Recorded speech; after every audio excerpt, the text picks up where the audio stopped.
বান্দরবানের নাইক্ষ্যংছড়ি সীমান্তে সশস্ত্র বিদ্রোহী একটি গ্রুপের পোতা ল্যান্ড মাইনে একটি মা হাতির ডান পা ক্ষতবিক্ষত হয়ে বাংলাদেশ অংশে ঢুকে পড়েছে।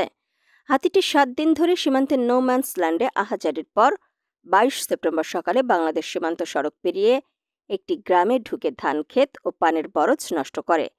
ফলে শুরু হয় হইচই। বাংলাদেশ মিয়ানমার সীমান্তের নাইক্ষ্যংছড়ি সদরের জামছড়ি গ্রামের বাসিন্দা রশিদ আহমদ ও জসিমউদ্দিন জানান, ২২ সেপ্টেম্বর সকালে ৬ মাস বয়সী একটি বাচ্চাসহ মা হাতিটি মিয়ানমার অংশ থেকে তাদের গ্রামে ঢুকে পড়ে। গ্রামবাসী তাড়াতে চেষ্টা করলে চিৎকার শুরু করে হাতিটি। বিশেষ করে বাচ্চা বাঁচাতে তৎপর মা হাতিটি এক পর্যায়ে তাদের পানের বরজটিও ভাঙচুর করে।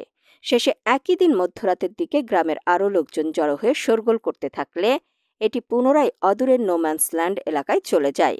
মঙ্গলবার সকালে মিয়ানমার সীমান্ত সড়ক এলাকায় গিয়ে দেখা যায় মা হাতিটি বাচ্চাটি নিয়ে শুয়ে রয়েছে।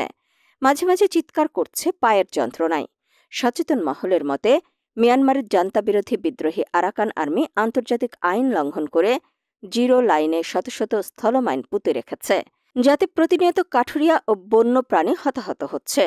পুরো সীমান্ত জুড়েই লোকজন আতঙ্কগ্রস্ত হয়ে পড়েছে, যা যাচাই করে সংশ্লিষ্টদের আন্তর্জাতিক আইনে ব্যবস্থা নেওয়া দরকার। এ বিষয়ে নাইক্ষ্যংছড়ি থানার অফিসার ইনচার্জ বলেন, সীমান্তের ওপারে প্রতিপক্ষকে ঘায়েলের জন্য একটি বিদ্রোহী গোষ্ঠীর বসানো ল্যান্ড মাইনে মা হাতিটি আহত হয়ে এপারের জামছড়ি গ্রামে আসলেও পরে গ্রামবাসী তাড়িয়ে দেয়।